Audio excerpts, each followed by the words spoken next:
Zohran Mamdani New York నయా mayor. Bharat పేరు కూడా వినడానికి ఇష్టపడని వ్యతిరేకి. కాశ్మీర్ నుంచి సిఏఏ వరకు, అయోధ్య రామ మందిరం నుంచి ఢిల్లీ అల్లర్ల వరకు చాలా విషయాల్లో తలదూరుస్తూ భారత వ్యతిరేకత చాటుకున్నాడు.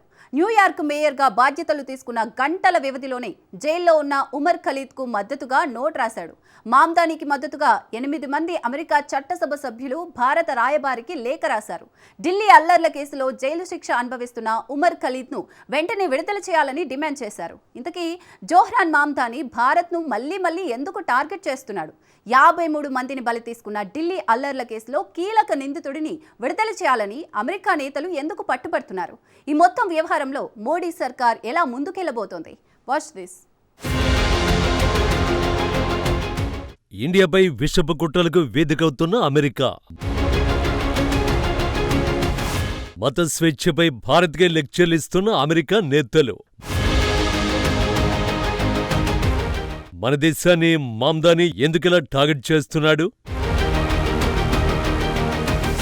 2020 ఫిబ్రవరి 24 అమెరికా అధ్యక్ష హోదాలో డొనాల్డ్ ట్రంప్ భారత పర్యటనకు వచ్చారు. ఆ పర్యటన కేవలం 2 రోజులే. మరుసటి రోజుతో ట్రంప్ భారత పర్యటన ముగుస్తుంది. కానీ ఈ పర్యటనకు ఒక రోజు ముందు, అంటే ఫిబ్రవరి 23న ఈశాన్య ఢిల్లీ ఘర్షణలతో అట్టుడికిపోయింది. ట్రంప్ భారత్ వచ్చే ముందు మొదలైన అల్లర్లు ఆయన వెళ్లిపోయిన 4 రోజుల వరకు తీవ్రంగా కొనసాగాయి. వారసత్వ సవరణ చట్టానికి అనుకూలంగా, వ్యతిరేకంగా మొదలైన ఘర్షణలు తర్వాత మతం రంగు పులుముకున్నాయి. నాటి ఘర్షణల్లో 53 మంది బలైపోగా 700 మంది గాయపడ్డారు. ఈ గొడవలకు ఉమర్ ఖలీద్ తదితరులు కుట్ర పన్నారనే ఆరోపణలపై అధికారులు కఠినమైన చట్ట వ్యతిరేక కార్యకలాపాల నివారణ చట్టంతో పాటు ఐపీసీలోని వివిధ సెక్షన్ల కింద కేసు నమోదు చేశారు. ఇప్పుడు ఆ ఉమర్ ఖలీద్ విడుదల లక్ష్యంగానే అమెరికన్ పొలిటీషియన్ భారత్తో డర్టీ గేమ్స్ ప్లే చేస్తున్నారు. ముఖ్యంగా న్యూయార్క్ మేయర్ జోహ్రాన్ మామ్దాని ఆ ప్రయత్నాల్లో దూకుడు పెంచాడు. మేయర్గా బాధ్యతలు తీసుకునే తొలి రోజే జైలులో ఉన్న ఉమర్ ఖలీద్కు మద్దతు ప్రకటించాడు.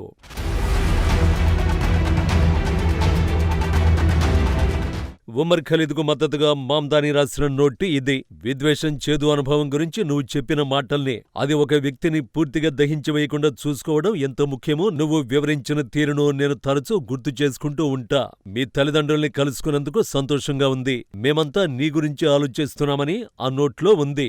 మామ్దాని స్వయంగా రాసి సంతకం చేసిన ఆ నోట్ను అతని భాగస్వామి ఎక్స్లో పోస్ట్ చేశారు. జైళ్లు ఒంటరిని చేయడానికి ప్రయత్నిస్తే మాటలు ప్రయాణిస్తాయని ఉమర్ ఖలీద్కు జోహ్రాన్ మామ్దాని ఇలా రాశారని క్యాప్షన్ ఇచ్చారు. ట్విస్ట్ ఏంటంటే, మామ్దాని బాటలోనే ఉమర్ను వెంటనే విడుదల చేయాలని కోరుతూ అమెరికా చట్టసభల ప్రతినిధులు 8 మంది అక్కడి భారత రాయబారి వినయ్ క్వాత్రాకు ఓ లేఖ రాశారు. లేఖలో ఢిల్లీ హింసకు సంబంధించి అరెస్టైన ఉమర్ ఖలీద్ సహా పలువురి సుదీర్ఘ నిర్బంధంపై ఆందోళనను వ్యక్తం చేస్తున్నట్లు చెప్పారు. ప్రపంచంలోని అతిపెద్ద ప్రజాస్వామ్య దేశంగా స్వేచ్ఛ, చట్టబద్ధత, మానవ హక్కుల్ని కాపాడాల్సిన బాధ్యత భారత్పై ఉందని మన దేశానికే నీతులు చెప్పారు.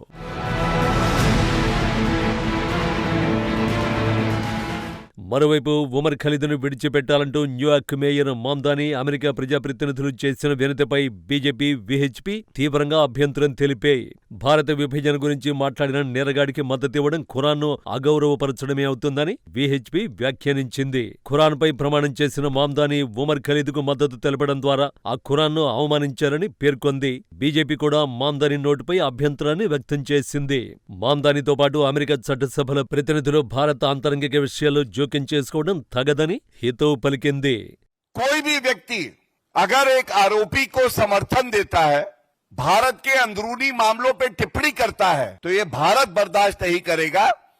भारत के हर नागरिक को भारत की न्यायपालिका पे पूर्ण विश्वास है.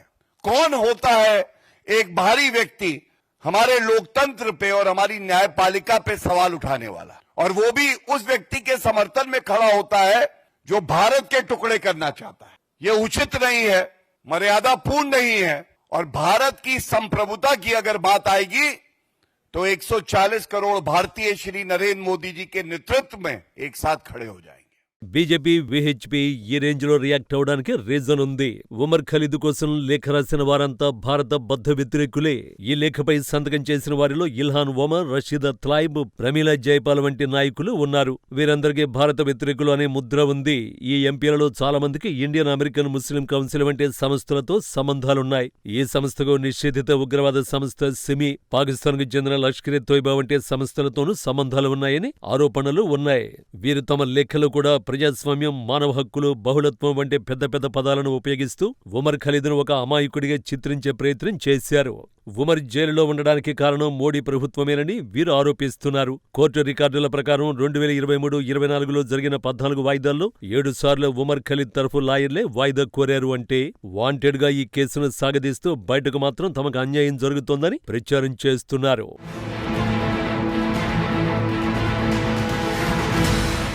ట్రంప్ సంగతి పక్కన పెడితే గత జో బైడెన్ సర్కారు భారత్కు లెక్చర్లు ఇచ్చేందుకు గట్టిగానే ట్రై చేసింది. ఈ వివాదంలో డెమోక్రాట్లకు ఏం సంబంధం అంటారా? అసలు సమస్యలే ఆ పార్టీతో. ఉమర్ ఖలీద్పై మొసలి కన్నీరు కారుస్తోంది వాళ్లే. డెమోక్రాట్ లీడర్ల తీరే అంతా సొంత సమస్యలను పట్టించుకోరు, కానీ భారత్కు లెక్చర్లు ఇచ్చేందుకు తీవ్రంగా ప్రయత్నిస్తారు. అధికారాన్ని దుర్వినియోగం చేయడంలో వాళ్ల తర్వాతే ఎవరైనా. జో బైడెన్ పదవి నుంచి దిగిపోయే ముందు తన కుమారుడు హంటర్ బైడెన్ కు క్షమాభిక్ష పెట్టడం ఒక్కటి చాలు డెమోక్రాట్ల ప్రజాస్వామ్యం ఎంతో గొప్పగా ఉంటుందో చెప్పడానికి. ఇప్పుడు కూడా అదే చేస్తున్నారు. ఇక మామ్దాని గురించైతే ఎంత తక్కువ మాట్లాడుకుంటే అంత మంచిది. ప్రధాని మోడీపై వ్యక్తిగత విమర్శలు మొదలు కశ్మీర్, సిఐఏ విషయాల్లో మోడీ సర్కార్పై విషం చిమ్మాడు. ఇతడు ఎంత మొత్తోన్మాది అంటే 2024లో అయోధ్యలో రామ్లల్లా ప్రాణప్రతిష్ఠ జరిగినప్పుడు న్యూయార్కులో నిరసన ప్రదర్శనలో పాల్గొన్నాడు. ఒక్క ముక్కలో ఉగ్రవాద మద్దతుదారులంతా కలిసి ఉగ్రవాద ఆరోపణలు ఎదుర్కొంటున్న వ్యక్తికి మద్దతుగా నిలుస్తున్నారన్నమాట. కానీ దీనివల్ల ఒరిగేదేం లేదు. అమెరికా చెప్పే నీతులను భారత్ లెక్క చేయదు.